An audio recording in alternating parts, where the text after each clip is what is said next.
Olá, queridos amigos do TEC, estamos de volta com mais uma aula de Direito Civil. Estamos na parte geral de contratos. Hoje vamos tratar de um assunto relevantíssimo, tanto para a sua prática, quanto para a sua prova aí de concurso público. É um assunto que está sempre cobrado em prova, é um assunto muito bom, muito importante. Então fica aqui comigo, vamos ver aspectos do Código Civil relevantes para a sua prova, vamos ver jurisprudência e, claro, também doutrina sobre esse assunto. Então, se você ainda não está com o seu material aberto, te convido a abrir o material, pega uma caneta, um marca-texto, vamos fazer grifos e anotações para facilitar tanto seu estudo, sua revisão e você aí dar um show na sua prova. Maria Clara, o que é a aula de hoje? O que nós vamos tratar? Nós vamos tratar da estipulação em favor de terceiro e contrato com pessoa a declarar. Mas antes disso, nós precisamos estudar, precisamos revisar o princípio da relatividade dos efeitos do contrato. Por que, Maria Clara? Por que para falar desse assunto nós precisamos estudar o princípio da relatividade dos efeitos do contrato? Porque é a exceção. A aula de hoje é a exceção do princípio da relatividade dos efeitos do contrato. Então, para eu saber a exceção, claro, eu devo saber a regra. Maria Clara, o que diz o princípio dos efeitos da relatividade dos contratos? Quer dizer que o contrato, em regra, ele só tem efeito entre as partes. Então, se eu estipulo um contrato com Joana, Joana, esse contrato vai surtir efeitos apenas entre eu e Joana. Ora, foram nós que assinamos o contrato. Então, o contrato, ele não tem, em regra, caráter absoluto. Ele não tem efeito erga omnes, igual é nos direitos reais. Nos direitos reais, os direitos reais têm efeito perante todos, perante terceiros, perante toda a sociedade. Nos contratos, não. Em regra, os efeitos dos contratos são só entre as partes. Se eu estipulo, por exemplo, se eu convenciono ali um contrato com a instituição financeira, com um banco, esse banco, se eu deixar de pagar, se eu me tornar inadimplente, esse banco não vai poder cobrar de meu pai a dívida, por exemplo, não vai poder cobrar de minha mãe a dívida. Por quê? Porque fere o princípio da relatividade dos efeitos do contrato. O contrato, ele é relativo às partes. O contrato, ele faz força entre as partes, entre aqueles que assinaram aquele contrato. Ele não faz força, em regra, perante terceiros. Aqui comigo no slide. Os contratos vinculam apenas as partes, ou seja, os contratos têm eficácia interpartes. É ao contrário do efeito erga omnes, que é aquele efeito de direito real que vincula todos. Aqui não. Pelo princípio da relatividade dos efeitos do contrato, o contrato vincula apenas as partes e não terceiros. Então, na aula de hoje, nós vamos estudar exceções do princípio da relatividade dos efeitos do contrato. Então, nessa aula, a gente vai ver hipóteses em que, pode sim, um contrato vai poder atingir terceiro, ainda que esse terceiro não faça parte da relação contratual. Então, muito importante, a aula de hoje é exceção, não é a regra, porque a regra é o princípio da relatividade dos efeitos do contrato, de forma que o contrato faz efeito entre as partes. Se eu faço um contrato com um banco, instituição financeira, de um empréstimo, esse banco não vai poder cobrar de minha mãe, não vai poder cobrar dos meus amigos, porque fui eu que assinei esse contrato, por força do princípio da relatividade do efeito do contrato. Primeira exceção, vamos tratar aqui das exceções ao princípio da relatividade dos efeitos do contrato.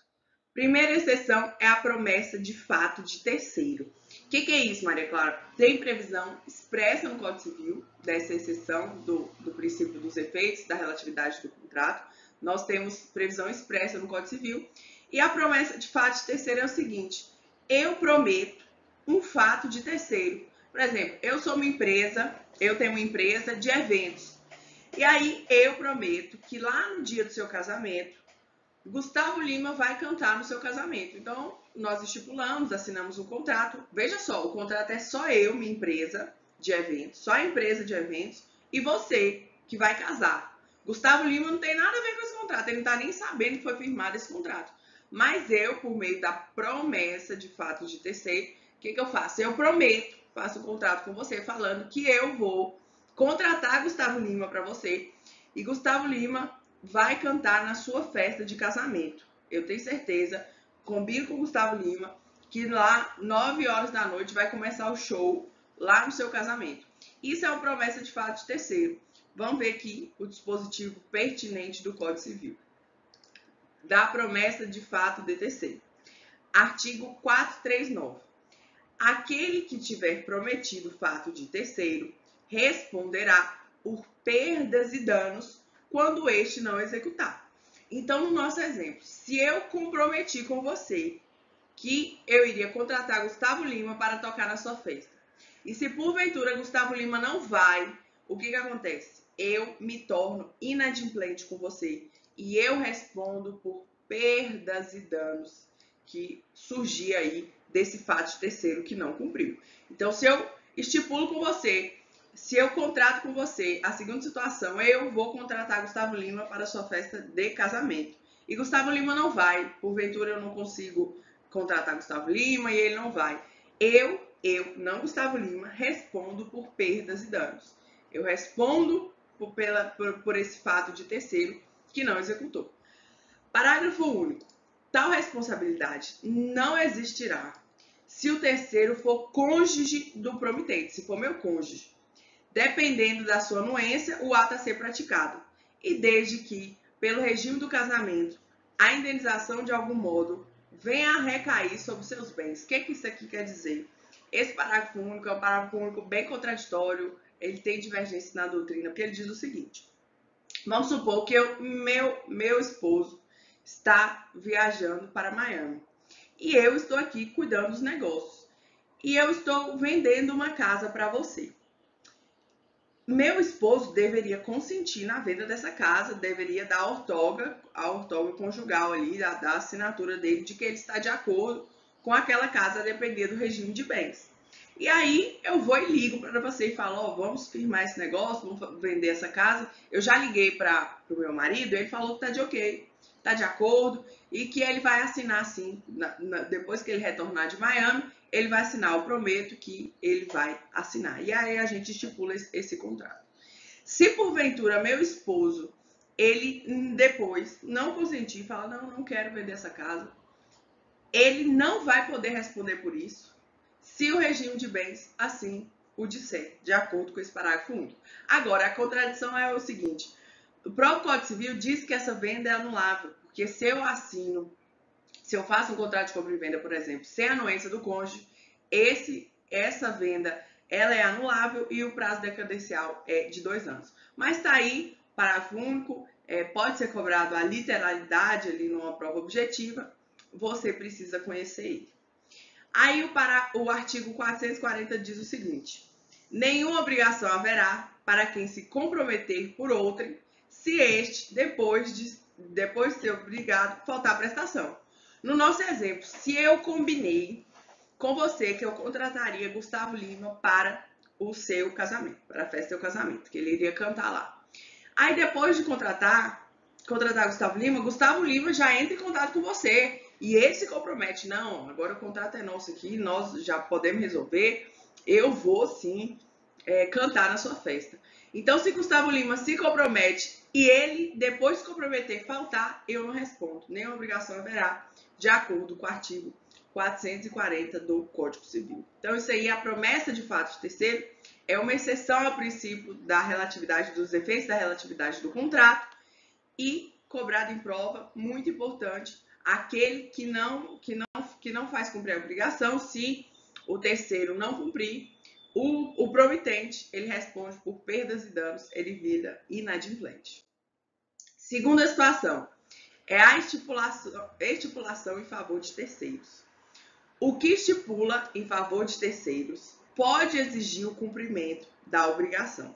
O que é isso, estipulação em favor de terceiro? Exemplo clássico é o segundo. eu contrato um seguro de vida. Então, pago o prêmio para a seguradora. E aí, a palavra é prêmio, que a gente paga ali para a seguradora é o prêmio, para ela resguardar o risco ali, que no caso é a morte. Então, contrato seguro de vida.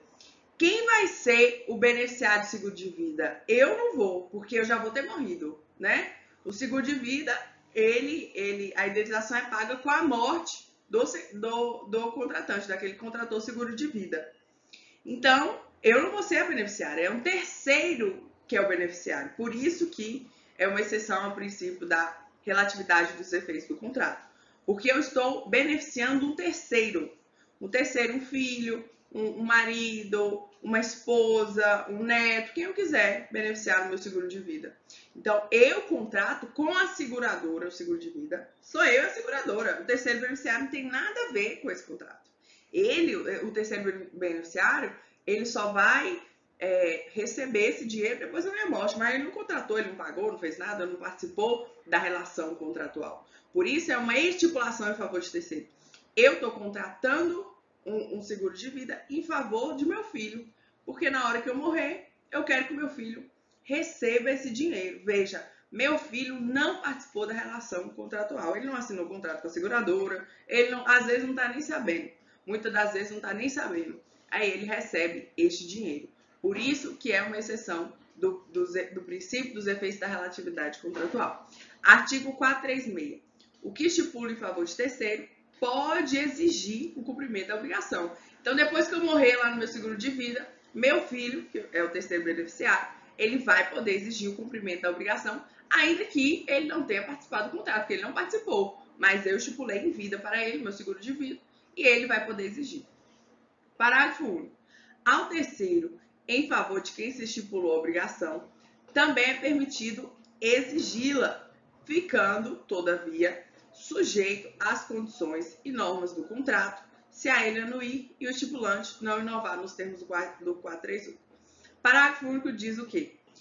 Eu que estipulei em favor de terceiro, eu posso exigir o cumprimento da obrigação. E o parágrafo único diz que o terceiro também pode exigir o cumprimento da obrigação, mas, nesse caso, ele vai ficar sujeito a todas as condições e normas do contrato. Então, uma vez que ele exigir esse cumprimento, o terceiro beneficiário que ele exigir, aí ele deve cumprir todas as normas do contrato. Então, o caput é eu que contratei, eu posso exigir, e o terceiro também pode exigir, mas nesse caso, ele vai ficar obrigado a todas as normas, todas as regras do contrato. Uma vez que ele exige, aí ele já entra naquela relação e ele deve cumprir todas as normas. Exemplo clássico aqui da estipulação em favor de terceiros é o seguro de vida. Uma jurisprudência trouxe para vocês aqui muito importante porque mostra na prática essa situação que a gente está estudando aqui agora, da estipulação em favor de terceiros. É um julgado que o STJ decidiu na prática com base nesse dispositivo. Então, eu fiz questão de trazer o julgado aqui para a gente entender ele melhor. O que falou o STJ? O usuário de plano de saúde coletivo tem legitimidade ativa para ajuizar individualmente ação contra a operadora, pretendendo discutir a validade de cláusulas contratuais. Não sendo empecilho o fato de a contratação ter sido intermediada por caixa de assistência de categoria profissional. Maria Clara, não entendi nada. O que é isso? O que isso tem a ver com o que a gente está estudando? Vamos entender melhor aqui no slide. Imagina a seguinte situação hipotética. A Unimed fez o convênio com a Caixa de Assistência dos Advogados. Então, foi um convênio entre a Unimed, o Plano de Saúde, e a Caixa de Assistência dos Advogados. Aí disponibilizou um plano de saúde coletivo de adesão. Então, os advogados que quisessem aderir a esse plano, aderiam a esse plano. Assim, o advogado que quisesse poderia aderir ao plano de saúde oferecido com a interveniência da Caixa de Assistência e que tinha condições mais vantajosas do que se ele fizesse um plano de saúde individual. Centenas de advogados aderiram ao plano, dentre eles João. Ocorre que, passado alguns anos, houve um grande reajuste no valor da mensalidade do plano de saúde. Ora, a mensalidade era R$300, foi para 600, por exemplo. Aí, inconformado, João interpôs a ação de revisão de cláusula contratual contra a Unimed, alegando que o reajuste foi abusivo e requerendo a manutenção dos valores originais. Aí a Unimed contestou. O que falou a Unimed? A Unimed contestou a demanda, suscitando ilegitimidade ativa ad causa de João. Falou, opa, João não tem legitimidade ativa aqui não. Por que não? O que a Unimed falou? Falou o contrato do autor com o plano de saúde é coletivo, ou seja, foi firmado entre a Caixa de Assistência e a Unimed, não foi firmado com o João. E somente elas têm legitimidade para discutir os termos de reajuste do contrato, sob pena de favorecimento do autor em prejuízo aos demais associados do plano coletivo. Ainda de acordo com a Unimed, a contestação da Unimed, se o autor não concorda com a forma de reajuste acordada entre a sua entidade de classe e a RE, cabe ao autor rescindir o contrato e firmar outro que seja mais adequado aos seus interesses e necessidades. Isso é o que diz a Unimed. E aí, o que é o caso aqui? Vamos ver qual é a relação jurídica de direito material aqui que entra o estudo da nossa aula.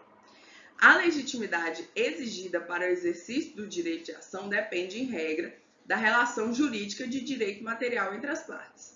Em outras palavras, em regra, tem legitimidade aquele que é titular de um direito ou interesse juridicamente protegido.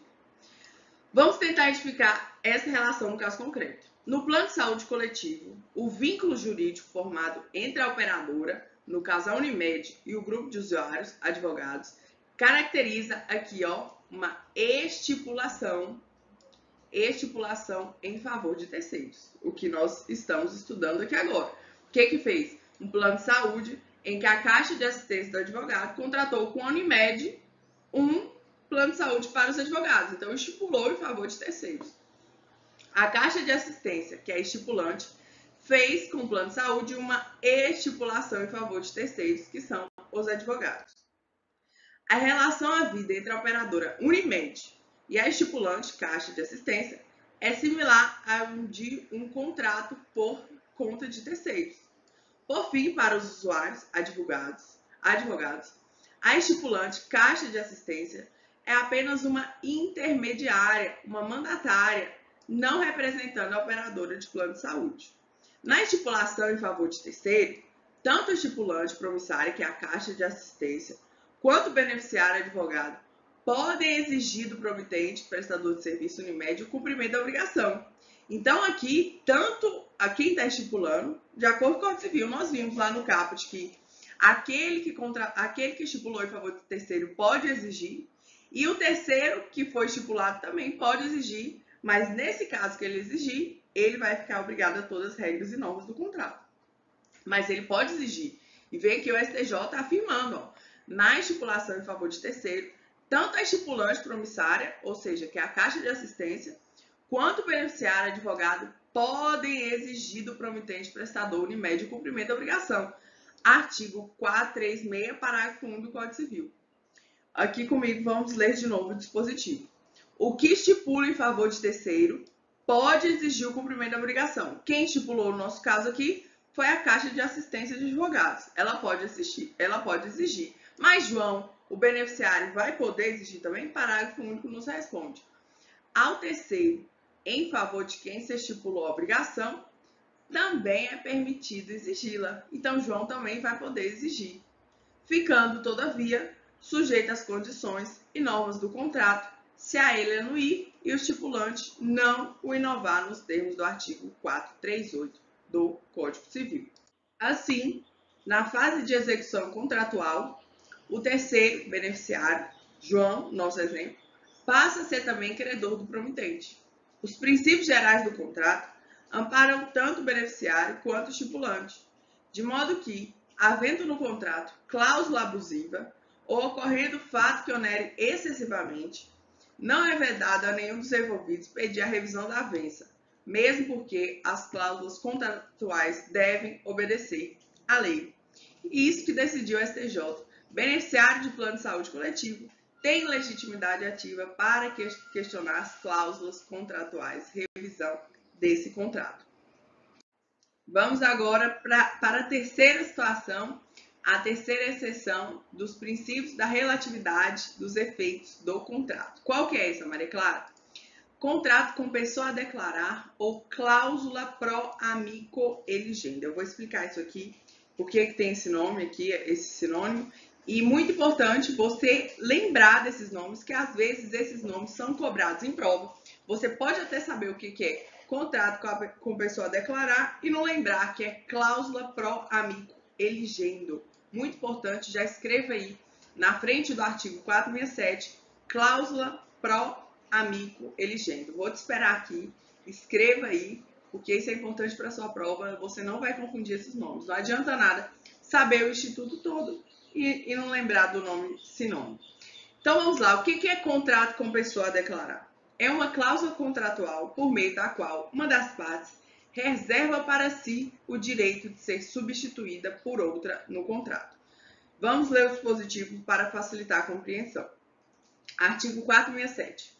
No momento da conclusão do contrato, pode uma das partes reservar-se a faculdade de indicar a pessoa que deve adquirir os direitos e assumir as obrigações dele decorrentes.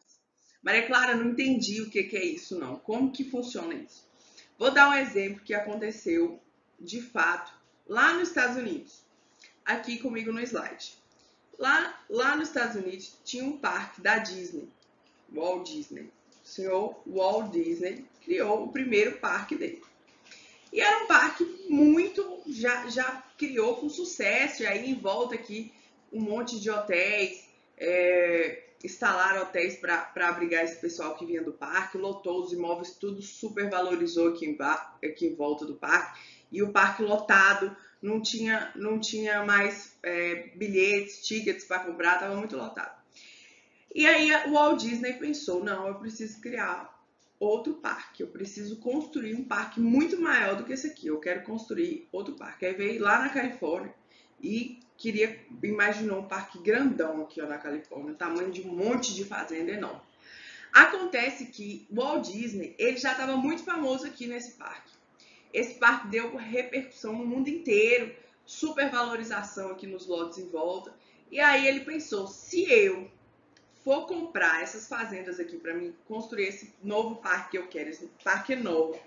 Se eu comprar essas fazendas, o que vai acontecer? Imagina, vou lá, compro essas fazendas e falo que eu, Walt Disney, quero comprar. Os vendedores vão aumentar em muito o valor dessas fazendas, porque sabe que é um milionário, um bilionário que está comprando, então vai colocar o preço lá nas alturas. Aí, para evitar essa malandragem, para não se submeter a essa malandragem, o que o Walt Disney fez? O Walt Disney entrou em contato com 4 amigos dele. Luiz, João, hipotético, né, pessoal? Luiz, João, Pedro e Manuel. Falou assim, ó, Luiz, João, Pedro, Manuel, o que vocês vão fazer? Vocês vão comprar fazendas para mim aqui, ó. Já falou qual era as fazendas que ia comprar. Vocês vão comprar essas fazendas aqui no nome de vocês. Vocês vão comprar de vocês.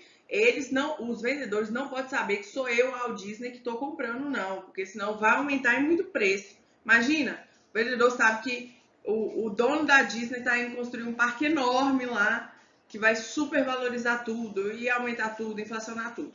Para evitar isso, esses amigos compraram essas fazendas para o Walt Disney e colocou lá no contrato a cláusula que reservava a eles o direito de entregar um terceiro para ficar nesse polo da ação, para ficar na condição de comprador. E não falou quem era, só colocou lá, contrato com pessoa a declarar. Eu vou declarar que tem uma cláusula que eu posso colocar um terceiro como comprador. E aí foi isso que fez. Aí pegou, o Walt Disney comprou, indicou o Walt Disney como comprador e o Walt Disney comprou todos esses imóveis. E aí depois todo mundo ficou sabendo disso e os vendedores ficaram pé da vida porque queria vender muito caro. Então, não é comum na prática esse contrato com pessoa a declarar, não é comum, mas pode acontecer nessas situações aí em que a pessoa é muito rica, não quer revelar o seu nome ali na hora. Inclusive, pessoal, aqui é bom analisar que não gera ITBI. Veja bem, não gera ITBI, porque é um tráfico imobiliário só. Vai declarar o Walt Disney como comprador e ele vai comprar, não vai gerar ITBI. mas não é comum acontecer na prática. Inclusive, eu desconheço notícia de que o fisco já tenha analisado essa questão do TBI, mas pela teoria não incide TBI aí. Se for declarado o Walt Disney aí, no nosso exemplo, né? Os amigos dele compram e declara ele como coloca ele lá na relação contratual e ele como comprador. Um exemplo bom aí para você memorizar. Agora, a última situação, a última exceção ao princípio da relatividade dos efeitos contratuais é a doutrina do terceiro cúmplice. Acontece que essa doutrina do terceiro cúmplice, ela não está prevista no Código Civil. Ela é uma construção doutrinária. E ela decorre de quê? Do princípio da boa-fé objetiva, da função social e da vedação ao abuso de direito. Aqui é muito importante, se você for convidado a discorrer sobre esse assunto na sua prova, que você cita o fundamento da doutrina do terceiro cúmplice, que são esses princípios: boa-fé objetiva, função social dos contratos e vedação ao abuso de direito. Te convido aí para você anotar no seu material. O que é isso? A doutrina do terceiro cúmplice estabelece que terceiros podem ser atingidos ou beneficiados em relação ao contrato, se no caso concreto puder ser considerado cúmplice do contrato. O motivo por trás de tudo isso é que terceiros não podem agir de má fé e não podem estimular o fracasso de um contrato. Por quê? Todos têm o dever de boa fé e de respeitar contratos alheios. Doutrina do terceiro cúmplice. Maria Clara, me dá um exemplo. Eu vou dar um exemplo mais emblemático, mais famoso, e você deve saber esse exemplo aqui de Zeca Pagodinho, porque toda vez que a gente está estudando a doutrina do terceiro cúmplice, a gente lembra desse exemplo de Zeca Pagodinho. O que aconteceu? Zeca Pagodinho tinha um contrato com a cerveja Skin. Zeca Pagodinho. Zeca Pagodinho aparecia lá na Globo todos os dias, horário ali mais importante da novela das 9. Ele bebendo cerveja e falando que a Skin era melhor, beba, propaganda ali, garoto propaganda da Skin. Zeca Pagodinho, o rei dos cachaceiros do Brasil. Aí tem o contrato com a Skin, beleza, e o que aconteceu? A Ambev acionou Zeca Pagodinho. Então a Ambev acionou Zeca Pagodinho para fazer uma propaganda da Brahma. A Brahma para fazer uma propaganda para a cerveja Brahma. Ficou ótima a letra aqui, né? Mas vocês entenderam. Para fazer uma propaganda da Brahma. E aí, beleza, o Zeca Pagodinho acabou o contrato com a Skin na segunda-feira. Na terça-feira já tinha Zeca Pagodinho lá na Globo falando: não, deixe de beber a Skin, beba a Brahma, a melhor cerveja que tem é Brahma. A Brahma é muito melhor que a Skin. Ainda dessa forma emblemática, colocando uma contra a outra ali, sabe? E aí ficou uma repercussão muito grande. Imagina o rei dos cachaceiros falando: ó, a Brahma é melhor que a Skin. E aí ficou uma baita de uma propaganda, né? E aí a Skin entrou com uma ação contra a Ambev. Não foi contra Zeca Pagodinho, não. Quis entrar contra a Ambev, pediu indenização, tudo. E aí o STJ concedeu de acordo com essa teoria do terceiro cúmplice. Não acionou Zeca Pagodinho. Zeca Pagodinho poderia sim ser responsabilizado, mas não acionou. E ganhou a ação. A Skin ganhou a ação. Por que a Skin ganhou a ação? Ainda que Zeca Pagodinho já tivesse finalizado o contrato com a Skin, Zeca Pagodinho finalizou antes de começar o contrato com a Ambev, foi um aliciamento ali, tava pegando ele, um falando mal da outra. Imagina uma cerveja famosíssima, vem ali uma pessoa que é o rei dos cachaceiros, falando: não, essa é melhor que a outra. Então, feriu a boa-fé, e aí a Ambev foi condenada, a Skin ganhou a ação judicial. E é isso, pessoal, nós ficamos por aqui. Espero que você tenha gostado dessa aula. Se tiver ficado alguma dúvida, sugestão ou elogio, fique à vontade para entrar em contato comigo. Estou à inteira disposição de vocês. Bons estudos e até a próxima. Tchau, tchau.